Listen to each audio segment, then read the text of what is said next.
Kabawasan sa ulan ang karaniwang epekto ng El Nino sa Pilipinas. Pero bakit tuloy-tuloy ang pag-ulan sa Pilipinas ngayon? Tinutukan po yan ni Bea Pinla.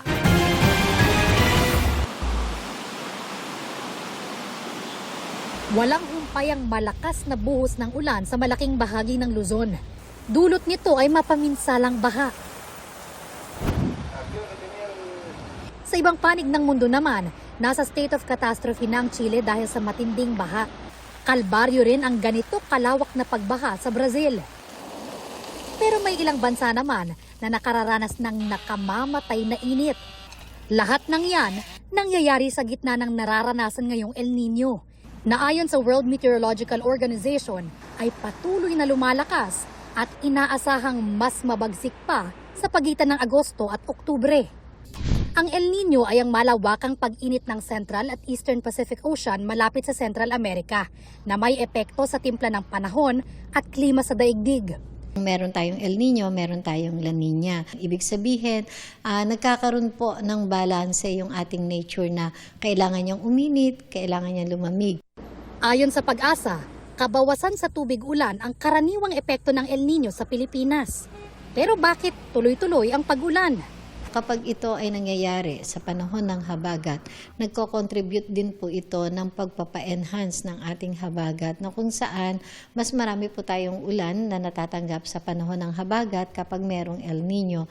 Ayon sa Pag-asa, posibleng umabot hanggang Oktubre ang habagat season.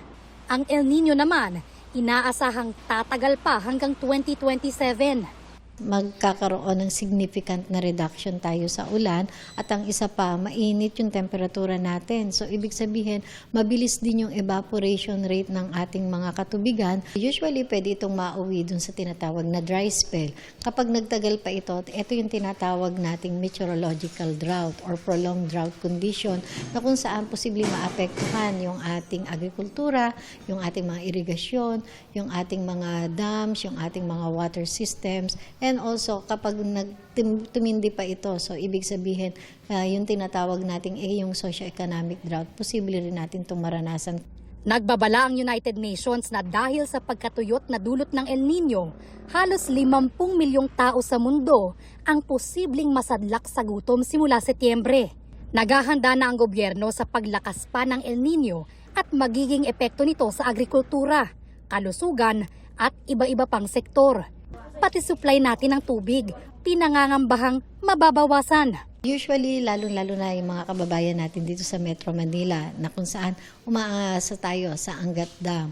So, alam natin ngayon na mababa pa rin yung level ng ating Angat Dam kahit ito ay nadadagdagan sa panahon ng habagat. Pero kailangan pa rin natin magtipid tayo ng tubig kasi posible pa rin maapektuhan lalo-lalo na kung magtatagal itong El Nino. Yung panahon ng ating warm and dry season months na kung saan the following year, mga February, March, April, yan talaga yung medyo talagang wala tayong ulan. Sabi ng Pag-asa, weak to moderate pa sa ngayon ang El Nino na nararanasan natin. Pero hindi porket sinabi nating weak or yung tinatawag nating sinat lang yung nararanasan natin na impact or yung strength ng El Nino, hindi ito nangangahulugan na kokonte o mahina ang impact nito. Nandiyan pa rin yung banta na posibleng magiging typhoon at super typhoon ang ating mga kategory ng mga bagyo.